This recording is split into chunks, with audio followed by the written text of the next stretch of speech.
우리가 다 하나님의 아들을 믿는 것과 아는 일에 하나가 되어 온전한 사람을 이루어 그리스도의 장성한 분량이 충만한 데까지 이르리니, 이는 우리가 이제부터 어린아이가 되지 아니하여 사람의 속임수와 간사한 유혹에 빠져 온갖 교훈의 풍조에 밀려 요동하지 않게 하려 함이라. 오직 사랑 안에서 참된 것을 하여 범사에 그에게까지 자랄지라. 그는 머리니 곧 그리스도라. 그에게서 온 몸이 각 마디를 통하여 도움을 받음으로 연결되고 결합되어 각 지체의 분량대로 역사하여 그 몸을 자라게 하며 사랑 안에서 스스로 세우느니라. 아멘. 할렐루야. 좋으신 하나님을 찬양합니다. 한 주간 동안 모두 평안하셨습니까? 오늘은 우리 교육부의 졸업식이 있는 날입니다. 그래서 앞에 보시면 풍선도 달아놨고요, 졸업장과 선물도 있고요. 제 뒤에 있어서 안 보시겠지만 2019 숫자도 있는 이유가, 이제 오늘 예배 후반부에 초등부를 졸업하고 중등부를 졸업하고 고등부를 졸업하는 학생들을 축하해 주기 위해서 저희들이 준비하고 있습니다.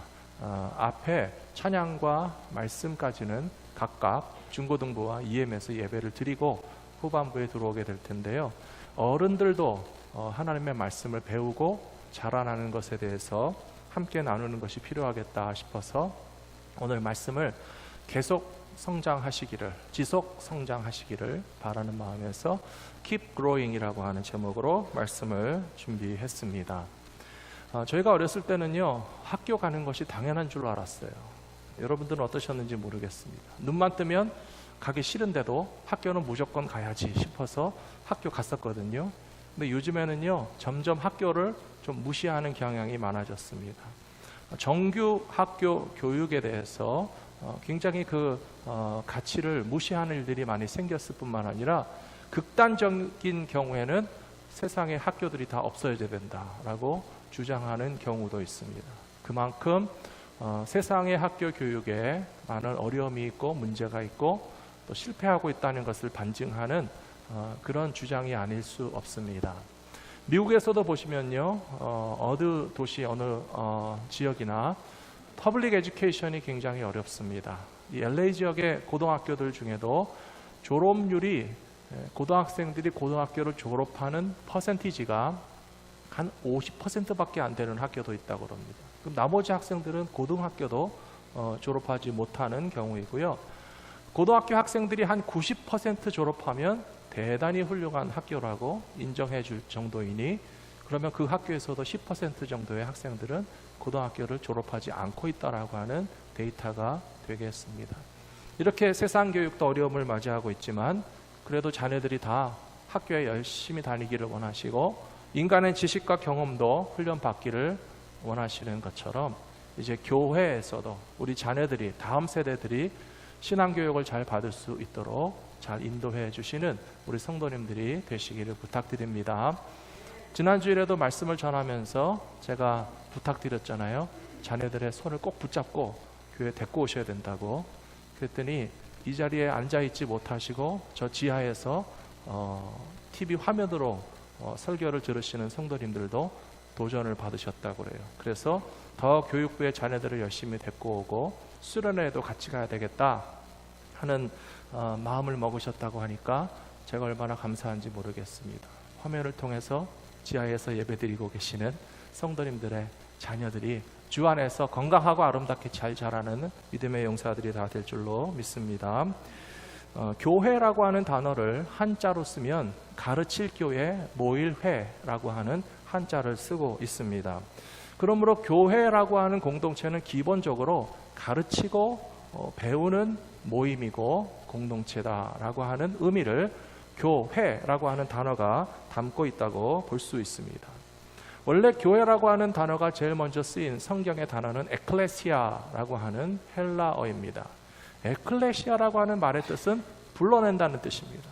세상에서 하나님께서 택하시고 불러내셔서 믿음의 공동체로 모아놓으셨는데, 이 교회로 모이게 된 것은 주님께서 무슨 목적이 있어서 우리를 세상 가운데서 불러내셨겠습니까? 그것은 구원받으라고, 또 하나님의 말씀을 깨달으라고, 또 주님의 뜻을 이해하고 신앙생활할 수 있도록 세상 가운데서 특별히 택하여서 우리를 불러서 교회로 모으셨고요. 한자에서 가르칠 교자를 쓰고 있다는 것을 생각하신다면 우리가 교회 와서 참 배워야 할 것이 많고 또 가르치는 일도 열심히 해야 되겠다 하는 사실을 생각하게 됩니다. 마태복음 28장에서 예수님께서 제자들에게 하신 명령을 잘 기억하실 것입니다. 뭐라고 말씀하셨죠? 너희는 가서 모든 족속으로 제자를 삼아 아버지와 아들과 성령의 이름으로 세례를 주고 내가 너희에게 분부한 모든 것을 그 다음에 뭐죠? 가르쳐. 왜 가르쳐를 빼놓으십니까? 제일 중요한 단어인데 내가 너희에게 분부한 모든 것을 가르쳐서 지켜 행하게 하라. 주님 말씀하신 것을 생각하면 교회의 교자를 가르칠 교자로 쓰는 것이 참 맞다라고 하는 것을 생각하게 됩니다. 디모데후서 3장에 보시면 성경에 관한 설명이 나와 있습니다. 디모데후서 3장 16절에서요. 모든 성경은 하나님의 감동으로 된 것이다. 그렇게 되어 있습니다. 모든 성경은 하나님의 감동으로 된 것으로 교훈과 책망과 바르게 함과 의로 교육하기에 유익하니. 그러니까 하나님의 말씀은 우리에게 뭔가 교훈을 주시고 하나님의 사람으로 온전하게 하고 선한 일을 행할 수 있는 능력을 갖추게 하는 그런 교육의 가치, 내용, 컨텐츠가 된다라고 하는 사실을 설명해 주시고 있습니다. 사랑하는 성도 여러분, 교회 오셔서 공부 많이 하시게 되기를 부탁합니다. 하나님의 말씀을 배우면서 믿음이 자라나시게 되기를 부탁합니다. 믿음이 자란다라고 하는 것은 무엇이냐? 오늘 첫 번째로 영적 성장의 목표와 모델은 예수님이 되신다는 사실을 성경이 우리에게 이야기해 주시고 있습니다. 에베소서 4장 13절 말씀을 같이 읽겠습니다. 우리가 다 하나님의 아들을 믿는 것과 아는 일에 하나가 되어 온전한 사람을 이루어 그리스도의 장성한 분량이 충만한 데까지 이르리니. 이 말씀을 보시면 신앙생활이 무엇이냐 세 가지로 요약할 수 있습니다. 첫 번째는 예수님을 아는 것이 신앙생활이고요. 두 번째는 예수님을 믿는 것이 신앙생활이고요. 세 번째는 예수님을 닮아가는 것이 신앙생활입니다. 이해가 되시죠? 어렵지 않습니다. 한번 따라해 주시기 바랍니다. 예수님을 아는 것, 예수님을 믿는 것, 예수님을 닮아가는 것. 오늘 1시간 동안 졸다가 가셔도 좋은데 이거 하나만큼은 꼭 잊어버리지 마시고 신앙생활은 무엇이냐? 예수님을 아는 것, 예수님을 믿는 것, 세 번째로 예수님을 닮아가는 것. 그것이 신앙생활이라고 에베소서 4장 13절에서 말씀해 주시고 있습니다. 보십시오. 우리가 하나님의 아들을 믿는 것과, 화면 다시 보여주시면 감사하겠습니다. 아들을 믿는 것과 아는 것에 하나가 돼요. 이 하나가 된다라고 하는 것은요, 인테그레이션을 말하는 거예요. 합쳐져야 된다는 거예요. 하나님의 아들을 믿는 것만 있고 아는 것이 없어도 문제고요, 아는 것은 있는데 믿는 것은 없어도 문제예요. 무슨 말인지 이해되세요? 훌륭하십니다. 하나님의 아들을 믿는 것은 있는데 아는 것이 없는 사람이 있고 아는 것은 있는데 믿는 것은 없는 사람이 있어요. 좀 쉽게 설명해 드릴까요? 충격적이지만 신학 박사 교수님들 가운데서 지식은 있는데 믿음이 없는 사람들이 있어요. 그런 말 들어보셨죠? 성경은 박사예요. 신학은 박사예요. 신학교에서 가르치시는 교수님입니다. 그런데 아는 것은 많은데 믿음이 없어요. 그러면 아는 것과 믿는 것에 있어서 인테그레이션이 이루어지지 않은 거예요. 또 반대로 어떤 사람들은 굉장한 믿음이 있어요. 아주 주여 믿습니다 하는데 뭘 믿는지 몰라요. 지식이 없어요. 그래가지고 믿음은 있는데 아는 것이 없는 사람이 있고 아는 것은 있는데 믿음이 없는 사람이 있으면 이 두 가지가 통합되지 못하고 결합되지 못하고 인테그레이션이 이루어지지 않았기 때문에 그 신앙이 성장하지 못한 채 불균형을 이루고 있다는 사실이에요. 우리들의 신앙, 나 자신을 돌아보면서 나는 주님을 얼마나 알고 있는지, 나는 주님을 얼마나 제대로 믿고 있는지, 그리고 아는 것과 믿는 것으로서 충분하지 않고 온전한 사람을 이루어 그리스도의 장성한 분량에 이르기까지 어렵게 생각하지 마시고요, 나도 예수님을 닮아가야 되겠다. 예수님을 본받아야 되겠다. 예수님처럼 변화되기를 사모하는 마음으로 예수님을 닮아가는 것까지 다 합해서 그것이 신앙생활이고 그것이 신앙 성장이라는 것을 기억하시면서 오늘 세 가지는 꼭 기억해 주시라고 부탁했습니다. 첫 번째로 예수님을 알고 예수님을 믿고 예수님을 닮아가는 것이 신앙생활이고 신앙 성장이다라고 하는 것을 기억하시면서 한 무도 빠짐없이 그 일에 힘써 주시기를 부탁합니다. 히브리 문화에서 안다라고 하는 것은 체험적인 지식을 말합니다. 마리아가 잉태하고 나서 천사에게 뭐라고 그랬습니까? 나는 남자를 모르는데 어떻게 아이를 갖게 됐을까요? 남자를 모른다는 것은 남자를 경험해 보지 않았다는 뜻입니다. 히브리 문화에서 안다라고 하는 것은 나 예수님에 대해서 알아. 예수님에 대해서 들어봤어. 예수님 나사렛에서 나오신 목자인데 자칭 선지자야, 자칭 메시아야. 그거는 예수님을 아는 게 아니에요. 예수님에 대해서 들어본 적이 있을 뿐이죠. 그러나 예수님을 진짜 안다라고 하기 위해서는 내가 예수님을 만나 보았을 뿐만 아니라 진짜 예수님은 어떤 분이시라고 하는 사실을 깨달았을 때, 리얼라이즈 했을 때, 그리고 그것을 믿음으로 연결하게 될 때에 정말 우리는 예수님을 안다라고 말할 수 있거든요. 요한복음 4장에 보시면 사마리아 수가성 여인이 예수님을 우물가에서 만났습니다. 처음 예수님을 만났을 때 첫인상, 예수님을 바라보는 사마리아 수가성 여인의 생각에는 예수님은 히브리 유대 남자에 불과했어요. 우리 사마리아 사람들과는 차별하고 갈등을 빚고 우리를 멸시하는 유대 사람 남자, 저런 사람에게 내가 뭘 기대하랴, 말도 안 하고 싶다 그랬어요. 그런데 갑자기 예수님께서 이 사마리아 수가성 여인에게 물을 달라 하니까 당신이 뭔데 나한테 물 달라고 합니까? 매정하게 나갔잖아요. 그런데 잠깐의 대화를 통해서 이 사마리아 수가성 여인이 예수님을 알게 되었고 예수님을 믿게 되었습니다. 사랑하는 성도 여러분, 우리들도 예수님을 하나님의 아들로서 알게 되고 믿게 되기를 부탁합니다. 나에게 내 영혼의 목마름을 해결해 주실 수 있는 그런 생명수의 원천이 예수 그리스도이시라는 사실을 알게 되고 믿게 되고 또한 주님을 사모하면서 닮아가기를 힘쓰시는 것이 진짜 신앙생활이다라고 하는 사실을 깨닫고 살아가시는 저와 여러분들이 되시기를 부탁합니다. 예수님을 본받는 것이 얼마나 중요한지 모릅니다. 고린도전서 11장 1절에 보시면 내가 그리스도를 본받는 자가 된 것 같이 너희는 나를 본받는 자가 되라. 사도 바울이 이렇게 이야기했습니다. 이 사도 바울의 말씀을 잘 읽고 해석하셔야 되는데요. 나는 정말 예수님을 닮아가기 위해서 힘쓰고 있는데 여러분들도 나를 본받으라는 것은 사도 바울을 닮으라는 겁니까? 예수님을 닮으라는 겁니까? 훌륭한 성도님들이십니다. 정확하게 잘 이해하고 계세요. 나를 본받으라고 하는 것은요, 사도 바울이 자랑하는 것이 아니에요. 한국에서 요즘 제일 인기가 없는 어른들을 가리켜서 꼰대라고 그럽니다. 꼰대라고 들어보셨어요? 꼰대를 제일 싫어한다고 그래요.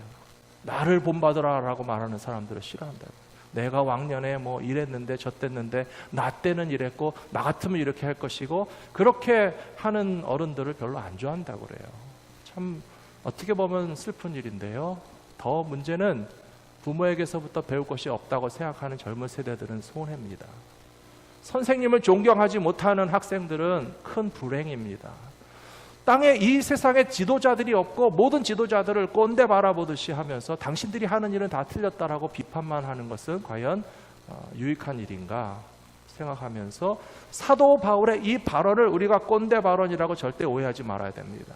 사도 바울이 이야기한 것은 여러분들이 정확하게 이해하고 답해 주신 것처럼 내가 예수님을 본받으려고 몸부림치고 힘쓰면서 나는 예수님의 형상을 가지기 위해서 애쓰는 것만큼이나 여러분들도 예수님을 알고 믿고 닮아가기 위해서 힘쓰기를 원한다라고 하는 메시지로서 받아들이게 된다면 이 말씀의 뜻을 더 정확하게 이해하시게 될 것이라고 믿습니다. 갈라디아서 4장 19절에도 보시면 사도 바울이 이야기하기를 자녀들아 너희 속에 그리스도의 형상을 이루기까지 다시 너희를 위하여 해산하는 수고를 하노니 라고 되어 있습니다. 아이를 낳아보신 분들은 해산이라고 하는 단어를 그냥 쉽게 지나가지 못하시겠죠? 아이를 낳으실 때 얼마나 힘드셨습니까? 물론 너무 오래돼서 기억이 안 나시는 분들도 많으실 텐데요. 부모의 수고는 아이를 낳는 것 못지않게 키우는 것도 힘드시다는 걸 아실 거예요. 사도 바울은 남자라서 아이를 낳아본 적은 없어요. 하지만 한 사람의 크리스찬이 탄생하고 그 사람에게서 믿음이 자라고 성숙하고 성장하여서 자립하여 자기 믿음을 가진 사람으로 살아가면서 예수님의 모습을 닮아가는 그런 크리스찬이 만들어가는, 그런 크리스찬을 만들어가는 과정에 고생과 수고와 힘듦이 얼마나 큰가라고 하는 것을 알았기 때문에 여러분들 속에 그리스도의 형상을 이루기까지 나는 해산하는 수고를 아끼지 않고 최선을 다해서 예수님을 닮아갈 수 있도록 돕기를 원한다 라고 이야기하는 것을 기억하시면서 나 자신도 예수님 닮기를 힘쓰시고 내 가정도, 내 자녀도, 내 형제와 자매들도, 우리 교회 성도들이 다 예수님 닮아가는 일을 위하여 힘써 도와주시는 우리 성도님들이 되시기를 부탁합니다. 그렇다면 우리가 이렇게 영적으로 성장하고 신앙적으로 성숙할 때에 어떤 유익함이 있는가? 그것은 유혹과 시험과 세상 풍조에 이동하지 않게 된다는 점입니다. 오늘 본문 말씀 에베소서 4장 14절 말씀을 같이 한번 읽어보겠습니다. 이는 우리가 이제부터 어린아이가 되지 아니하여 사람의 속임수와 간사한 유혹에 빠져 온갖 교훈의 풍조에 밀려 요동하지 않게 하려 함이라. 아멘. 영적으로 성숙하지 못하면요, 믿음이 자라나지 않으면요, 아직 영적인 어린아이 상태에 있다는 거예요. 영적인 어린아이는 육체의 나이와 상관없습니다. 어떤 사람들은 20살, 30살만 돼도 영적으로 어른스러운 사람이 있고요. 어떤 분들은 예수 믿은 지 10년, 20년, 30년, 40년이 지나도 아직도 믿음이 자라나서 어린아이와 같은 상태에 있을 수도 있다는 것이에요. 그것을 판가름하는 그 조건은 다른 데 있지 않습니다. 사람의 속임수에 잘 넘어가고 간사한 유혹에 잘 빠지고 이 세상의 어떤 풍조와 세상의 소문과 말들과 유행에 이리저리 휩쓸리는 사람들은 신앙생활을 아무리 오래 했어도 믿음이 자라지 않았기 때문에 아직도 영적으로 미숙한 어린아이와 다를 바 없다는 것을 생각하면서 우리는 내 자신의 믿음의 성숙이 얼마나 필요한가를 느끼고 노력하고 힘쓰셔야 된다는 말씀입니다. 제가 어렸을 때는요, 학교 앞에 아이들이 좋아하는 간식을 파는 노점상들이 많이 있었습니다. 여러분들도 드셔보셨죠? 뽑기라고 설탕을 이렇게 녹여가지고 설탕이 이제 물처럼 되면 거기다가 베킹소다를 콕 찍어서 넣으면 하얗게 되잖아요. 그래서 탁 쳐가지고 탁 눌러가지고 이렇게 별 모양도 해서 뽑아 먹고, 다 웃으시는 분들은 먹어보시는 분들이 웃으시는 것 같아요. 요새는 뭐 달고나라고도 하고 다시 그게 복고풍으로 돌아오더라고요. 번데기도 많이 먹었습니다. 그 다음에 떡볶이도 좋아해서 정말 제가 초등학교 때 소원이 떡볶이를 한 100원어치만 먹어보는 게 소원이었어요. 맨날에 40원어치, 50원어치, 60원어치 먹으면서 언젠가 내가 이 떡볶이 집에 돌아와서 한 1000원어치 먹으리라. 정말 대학생 때가 돼서요, 시간도 있고 돈도 있고 초등학교 앞에 가서 그 떡볶이 집에 가서 그 떡볶이를 원하고 바라는 대로 한번 실컷 사서 먹어봤거든요. 충격을 받았어요. 옛날에 그 맛이 아니에요. 한 개, 두 개, 세 개 먹을 때는 감질나서 다 먹고 싶어가지고 그냥 오뎅 국물이라도 더 달라고 해서 먹었는데요, 한 대접 받아놓고 먹어보니까 하나도 그 맛이 아니에요. 제가 오늘 이야기를 말씀드리는 거는요, 그 번데기 장사 아저씨가요, 이게 뺑뺑이 돌림판을 돌리면서 거기다 글씨를 써놓잖아요. 돈은 50원을 내는데 뺑뺑이 돌림판에 이렇게 탁 이렇게 그림을 그려놓고 탁 찍어가지고 잘만 나오면 50원 내고 100원어치 먹을 수가 있어요. 그런 거 아세요? 저만 옛날 사람인가요? 여러분들은 모르세요? 그러면 그 뺑뺑이가 막 돌아가는데 잘 보고 있다가 탁 꽂아가지고 돈 낸 것보다 더 많이 먹으려고 이 사행심을 부추기는 그 비즈니스 스킬이 있잖아요. 그래도 그거는 확률 게임이니까 할 말이 없는데, 제가 어렸을 때 본 것 중에 더 기가 막힌 게 있어요. 뭐냐 하면 손뭉치 같은 거에다가 이게 천으로 이렇게 감싸가지고 오재미 같이 만들어요. 공같이.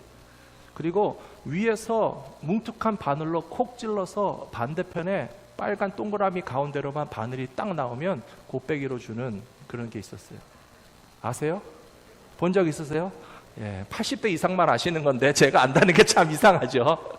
예, 그래서 가만히 보니까 번데기 아저씨가 딱 그거를 쥐고서 위에서부터 바늘을 탁 찌르고 밑에 반대쪽에 빨간 동그라미 안에만 바늘 끝이 나오면 2배로 준다는데, 친구들을 보니까 탁이 빗나가는 거예요. 그래서 야, 니네는 어떻게 그것도 제대로 못하냐. 그래서 저도 돈을 내고 해봤어요.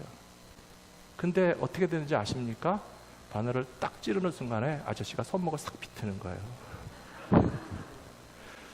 제가 눈으로 볼 때는 잘 못 느꼈는데 딱 찔러보니까 알겠더라고요. 아, 내가 찌르는 순간에 싹 비트는구나. 그러니까 빗나갈 수밖에 없죠. 그래서 제가 한번 당해보고 깨달았습니다. 아, 인생 사는 속고 속이는 것이구나. 그 다음부터는 절대 그런 손해보는 일은 제가 안 합니다. 이미 어렸을 때 깨달았습니다. 오늘 말씀에 나와 있잖아요. 영적으로 어린아이가 되니까 인간의 속임수에 넘어간다고 그랬어요. 세상 풍조의 유혹을 받는다고 그랬어요. 여러 가지 유혹과 시험에 넘어진다고 그랬어요. 이것은 우리가 신앙적으로 의미하는 것인데, 인간 세상에서 속고 속이는 것에 대한 깨달음을 얻지 못할 뿐만 아니라 신앙적으로 영적으로 여러 가지 우상숭배라든지 육신에 속한 헛된 삶에 대하여서 우리가 분별력과 판단력을 가지지 못한 채 살아가는 상태는 신앙적으로 아직 성장하지 못한 수준이므로 성경이 우리에게 무엇을 말씀하고 있습니까? 영적 성장을 이루어야 된다는 거예요. 아까 말씀드린 더 쉬운 것을 말씀드리면, 예수님을 더 알아야 되고요, 예수님을 더 믿어야 되고요, 예수님을 더 닮아가게 되면 이런 속임수에 넘어가지 않고 세상 유혹에 흔들리지 않고 근심과 걱정에 좌절하지 않는 성숙한 믿음의 사람들이 다 되실 것이라고 믿습니다. 성경에 보시면 예수님의 제자들도요, 믿음이 흔들렸어요. 사랑하는 성도 여러분, 믿음이 흔들리는 것은 죄가 아닙니다. 의심이 생겨나는 것에 대해서 너무 부끄러워하지 마세요. 그러나 믿음이 언제까지 흔들릴 수 없겠고 언제까지나 의심 속에 살아갈 수 없기 때문에 이제는 나의 흔들리는 믿음이 든든해지고 의심을 가졌던 마음에 확신을 가지게 되기를 사모하고 추구하고 성장해 가셔야 된다는 거예요. 성경에 보시면 놀랍게도 세례 요한도 의심했습니다. 예수님의 먼 친척이잖아요. 예수님보다 6개월 먼저 태어나서 메시아가 오실 길을 예비한다고 큰 소리 외치고 했던 세례 요한이 나중에 뭐라 그랬는지 아세요? 제자를 보내서 예수님 당신 메시아 맞으십니까? 그러고 있어요. 세례 요한도 의심했어요. 세례 요한도 근심했어요. 세례 요한도 걱정했어요. 자기가 하는 사역에 있어서 많은 반대와 핍박과 생명의 위협까지 받다가 보니까 세례 요한조차도 의심도 생겨나고 근심과 두려움이 생겨났지만, 그러나 세례 요한이 목숨을 끝까지 바친 것을 생각하면 그의 믿음은 언제까지 흔들리지 않았고 그의 의심은 언제까지 가지 않았고 확신 가운데 살다가 하나님께 바쳐진 생명이 된 줄로 믿습니다. 예수님의 제자들도 의심 많이 했습니다. 불안해했습니다. 그들의 믿음이 조금 있는 것 같아 보였지만 금방 그 믿음이 살얼음판 같이 녹아지고 깨지는 것을 봤습니다. 베드로가 물 위를 걷는 믿음이 있었지만 몇 걸음 걷다가 불안해하고 염려하고 의심하니까 물속에 빠진 것처럼 믿음이 있는 것 같아 보이는데 얼마 가지 못하는 그런 엎치락 뒤치락하는 과정들을 제자들이 다 겪었잖아요. 5,000명을 먹이신 이야기를 보시면 예수님의 손에 오병이어를 가지고 5,000명에게 나눠줄 때는요, 제자들이 신나가지고 마치 자기들의 능력인 것처럼 아주 뻐기면서 목소리를 크게 하면서 아, 예수님이 주시는 물고기하고 빵이라고 실컷 먹으라고 잘 나눠줬던 제자들이 오병이어 사건이 있는 다음에 바로 연결된 이야기가 뭔지 아세요? 갈릴리 호수를 배 타고 지나가는 것이. 그런데 그 갈릴리 호수에서 풍랑이 일어나가지고 바람이 일고 배 안에 물이 차들어오기 시작하고 마치 침몰할 것 같아 보이자 이 모든 제자들이 다 아이고 예수님 우리 다 빠져 죽게 생겼습니다. 우리 살려주십시오라고 야단 법석을 떨었잖아요. 그때 예수님께서 뭐라고 말씀하셨는가 하면 이 믿음이 적은 자들아 라고 얘기하셨어요. 방금 전에 오병이어를 가지고 5,000명을 먹이는 것을 그 기적을 보고 그 기적에 동참하고 큰 소리치고 뻐기던 제자들이 잠시 후에 물결이 일어나고 잠시 후에 배에 물이 차기 시작하자 죽을 것 같다고 두려워서 떨면서 난리 법석을 떠느냐. 먼저 제자들의 믿음 없음을 꾸짖으신 후에 예수님께서 바람아 잠잠하라, 파도야 잠잠하라 하셨던 것을 기억하면서 우리들이 믿음이 연약할 때에는 얼마나 요동하는지, 얼마나 두려워하는지, 얼마나 의심하는지, 얼마나 우리 믿음이 있는 듯 하나 사그라져 녹아지는 그런 작고 연약한 믿음인지를 생각하면서 영적 성장 이루기를 끊임없이 추구하시는 모든 성도들이 되시기를 부탁합니다. 예수님의 제자들에게 있어서 가장 큰 두려움과 절망은 사실상 십자가 사건이었습니다. 예수님께서 병든 자도 일으키시고 죽은 자도 살리시는 것을 봤거든요.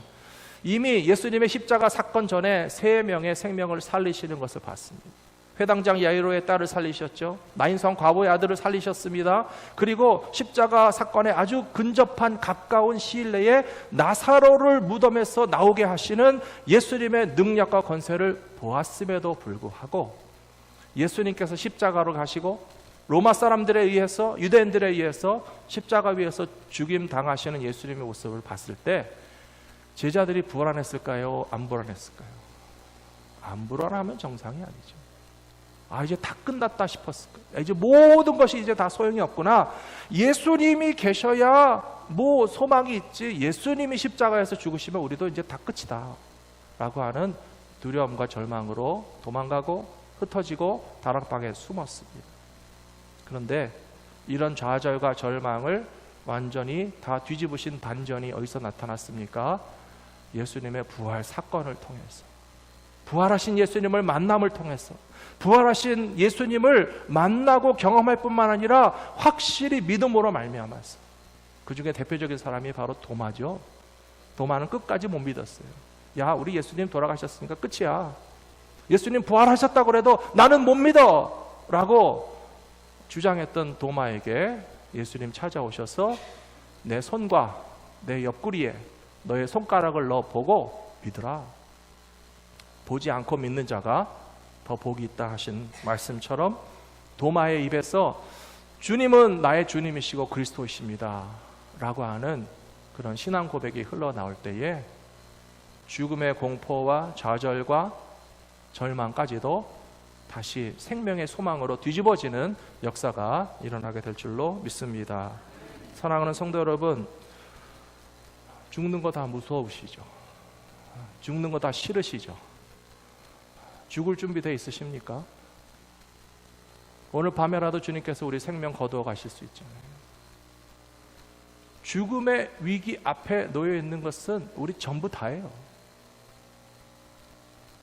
우리 모두가 어느 순간에 우리 생명을 거두어 가실지 모르는데, 그러나 죽음 앞에 겁을 내는 자여, 주 예수 앞에 아뢰어라. 아무것도 염려하지 말고 주님께 아뢰라.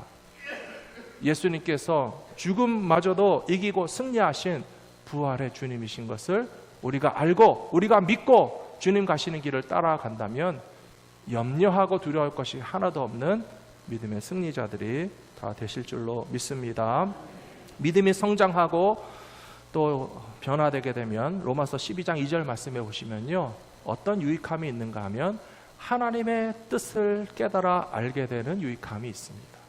로마서 12장 2절 말씀 같이 읽겠습니다.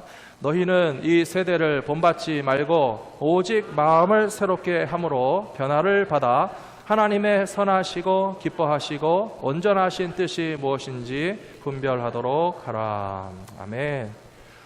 사랑하는 성도 여러분, 나를 향하신 하나님의 기뻐하시고 선하시고 온전하신 뜻이 무엇인지 알고 계십니까? 제가 오늘 시험지를 나눠드릴 테니까 한번 답을 다 써보시겠어요? 나를 향하신 하나님의 선하시고 기뻐하시고 온전하신 뜻이 무엇인지 답을 적으실 수 있는 준비가 돼 있으셔야 돼요. 지금 준비되어 있지 않으셔도 괜찮습니다. 그러나 일주일 후에, 한 달 후에, 1년 후에 답을 쓰실 수 있어요. 모세는 80세가 될 때까지 답을 쓸 줄 몰랐어요. 80세가 될 때까지 모세가 써야 되는 정답이 무엇인지 몰라서 하나님의 선하시고 기뻐하시고 온전하신 뜻이 무엇인지 정답을 찾지 못한 채 미디안 광야에서 양치고 있었어요. 양들 꽁무니만 돌아다니다가 내 인생은 끝이다 라고 생각했는데 하나님께서 모세에게 깨달음을 주셨어요. 모세는 광야에서 양치다가 끝낼 인생이 아니고 하나님의 거룩한 백성들을 애굽에서 불러내고 광야길을 통과해서 약속의 땅에까지 끌고 가야만 하는 거룩한 사명을 맡은 사람이라고 하는 사실을 80세로부터 120세가 되기까지 깨달았기 때문에 하나님의 선하시고 기뻐하시고 온전하신 뜻이 무엇인가를 알게 되었고 모세 오경에다가 자기의 정답을 써놓은 것이에요. 사랑하는 성도 여러분, 모든 믿는 사람들에게 하나님은 똑같은 계획을 갖고 계십니다. 아브라함은 75세가 될 때까지 자기를 향하신 하나님의 선하시고 기뻐하시고 온전하신 뜻이 무엇인지, 내 인생의 목적이 무엇인지, 내 인생의 가치가 무엇인지, 나는 도대체 무엇을 하면서 살아야 될지를 모르고 살았다는 데 문제가 있는 것이에요.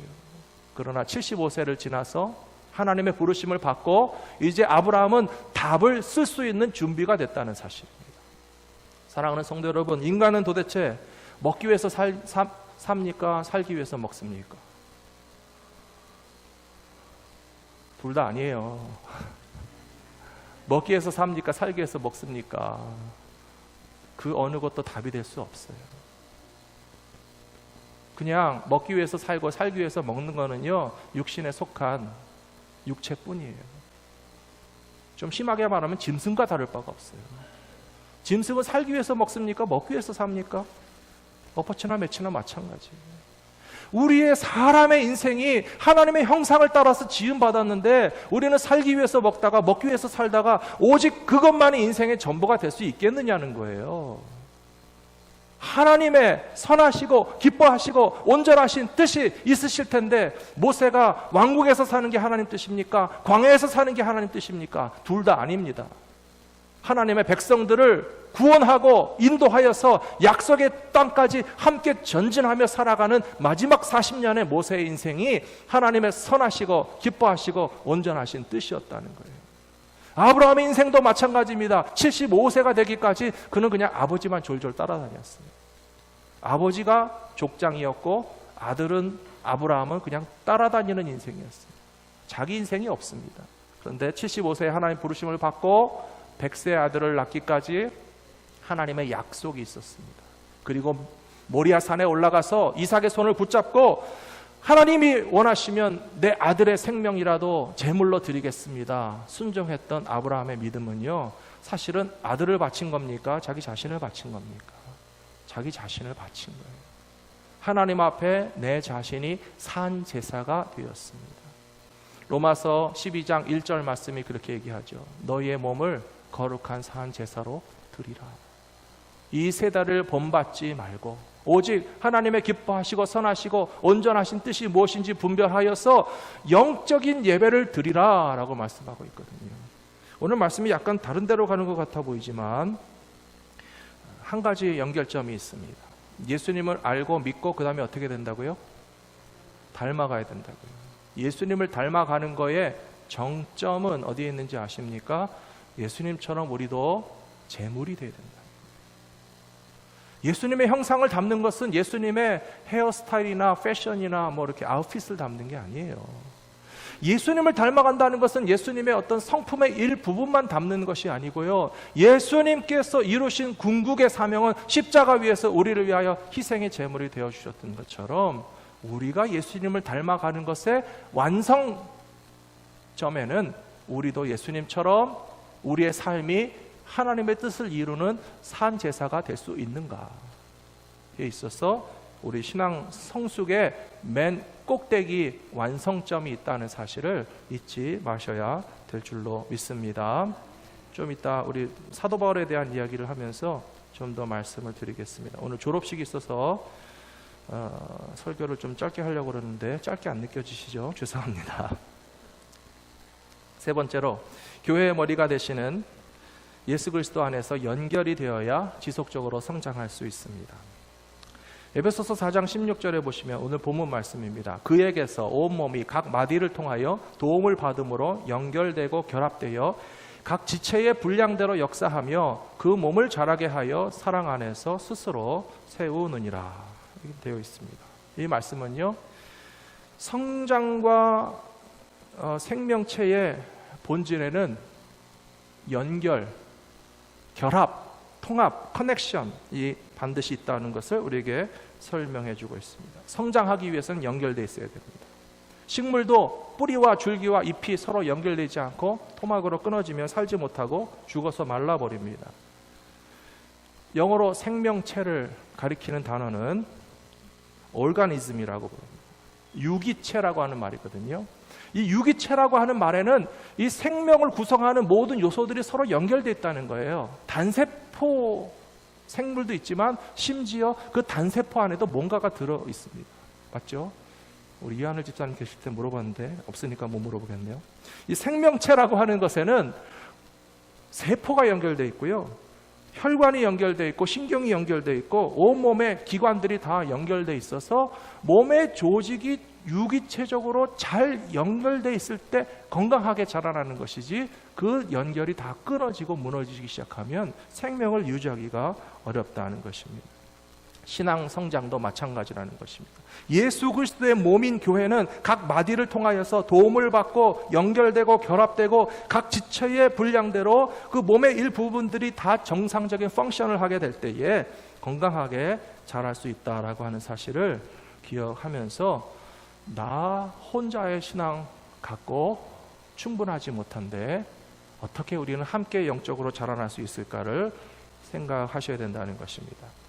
바닷가 물가에 자라나고 있는 맹그로브라고 하는 나무가 있어요.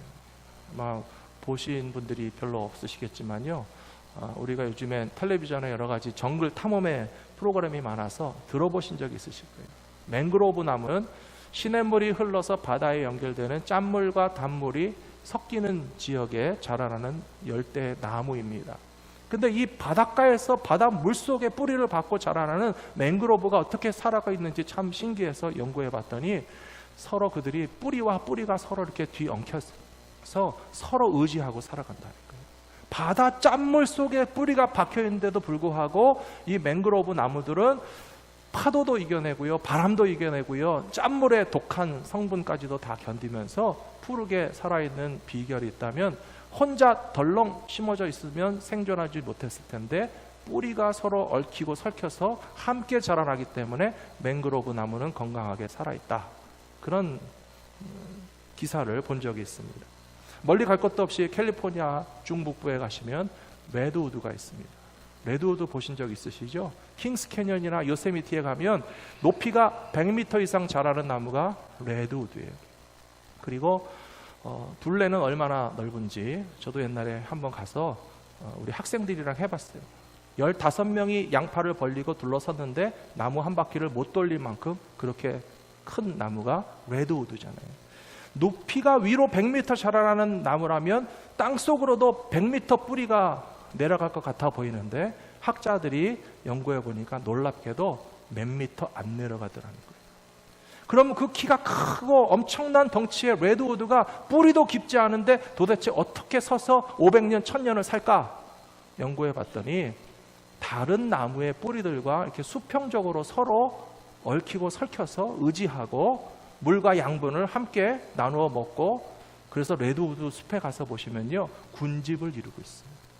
이렇게 혼자 딱 서 있는 레드우드는 극히 드물고, 그 근처에 레드우드 옆에는 레드우드가 있어서 땅속에 얼마 되지 않는 깊이 속에서 수평적으로 펼쳐진 뿌리들이 서로 얽히고 설켜서 의지하고 힘을 주고 도와주고 살게 하기 때문에 하나의 그 생태계를 형성하면서 100m 이상 올라가고 1000년 이상 사는 레드우드가 캘리포니아 숲속에 있다라고 하는 것입니다.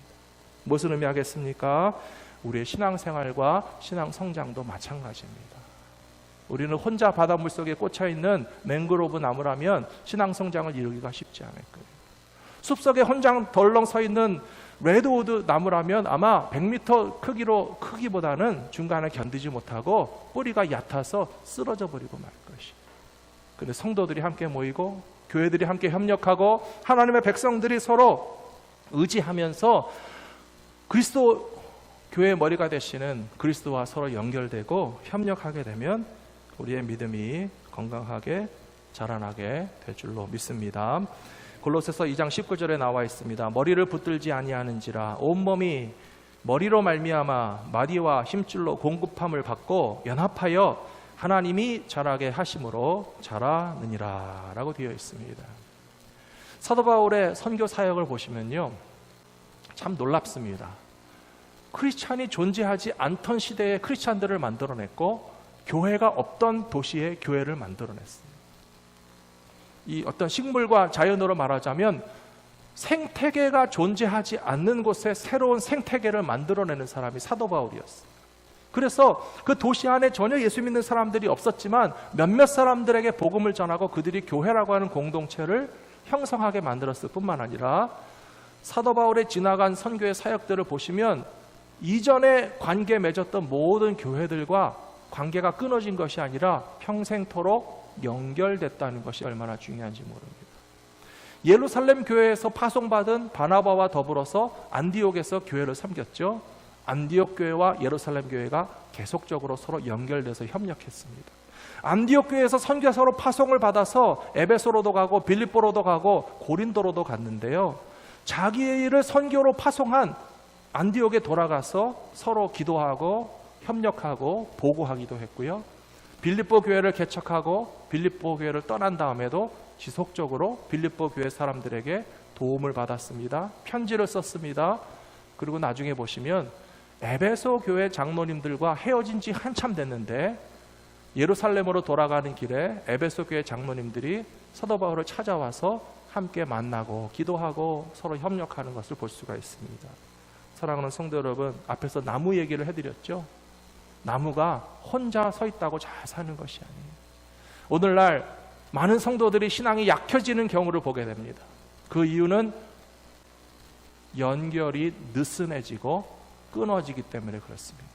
그리고 오늘날 많은 교회들이 약해지는 것을 볼 수 있습니다. 그것은 어떤 여러 가지 이유가 있을 수 있지만 교회와 교회와의 연결고리들이 자꾸 느슨해지고 깨지는 것이고, 심지어 같은 교회였다가도 교회가 분열해서 깨지고 나가게 되면 그럼 양쪽 교회가 다 건강해지면 좋겠는데 연결고리가 깨진 교회들이 약해지고요, 성도들의 관계가 멀어져서 교회를 떠나는 성도들의 신앙이 더 좋아지면 참 좋겠는데 교회를 떠나서 정착하지 못한 성도들이 여러 가지 영적인 침체를 경험하면서 볼 수가 있습니다. 사랑하는 성도 여러분, 우리들 자신의 믿음이 자라기 위해서도 우리는 공동체가 필요합니다. 교회가 필요합니다. 우리 자녀들에게 신앙교육을 하기 위해서도 우리 부모님들이 자녀들의 손을 붙잡고 교회에 데리고 오시는 것이 너무 감사하고 귀하다고 말씀드렸잖아요. 그래서 우리 자녀들과 우리들 자신이 끊임없는 영적 성장을 이룰 수 있도록 교회라고 하는 공동체, 교회의 교자가 무슨 교자라고요? 가르칠 교자라고요. 가르치고 배우는 공동체의 사명을 잘 감당할 수 있도록 힘쓰시는 모든 성도님들이 되시기를 부탁합니다. 2층에 학생들이 들어왔으니까 한 가지만 하고 마치겠습니다. 신앙생활이란 뭐라고요? 예수님을 알고 예수님을 우리 자녀들이 좀 놀랄 정도로 크게 한번 하시면 좋겠습니다. 신앙성장이나 예수님을 알고 예수님을 믿고 예수님을 닮아가는 것이다. 아시겠죠? 기도하고 마치겠습니다. 자비로우신 아버지 하나님 감사합니다. 우리들이 너무 연약하여서 많은 유혹과 시험 앞에서 흔들리고 요동합니다. 그리고 거짓된 세상의 풍속과 우상숭배와 우리의 마음을 유혹하는 그런 잘못된 것에도 휘말릴 때가 많이 있습니다. 작은 시련이 다가와도 두려워합니다. 무뿐만 아니라 우리는 죽음 앞에서 두려워 떨고 우리의 믿음이 약해지고 의심할 때도 있습니다. 주님 불쌍히 여겨 주시옵소서. 믿음이 자라나게 하여 주시고 예수님이 어떤 분이신 줄 안다면, 예수님이 어떤 분이신 줄 믿는다면 우리가 십자가를 통과하시고 죽음 권세를 이기신 부활의 예수님을 알고 믿기 때문에 모든 두려움과 염려와 근심은 사라지고 예수 그리스도 안에서 영원토록 변함이 없는 참 소망을 붙잡게 될 줄로 믿습니다. 평생토록 주님을 따라가면서 닮아가게 하여 주시옵소서. 예수님께서 우리를 위하신 거룩한 산 제물로서 십자가 위에서 희생하신 것처럼 우리도 우리의 삶을 하나님의 선하시고 기뻐하시고 온전하신 뜻을 이루는 일에 기꺼이 내어 드릴 수 있는 산 제물과 거룩한 예배의 삶을 살아갈 수 있도록 인도하여 주시옵소서. 모든 말씀 우리 주 예수 그리스도의 이름으로 간절히 기도 올리옵나이다. 아멘.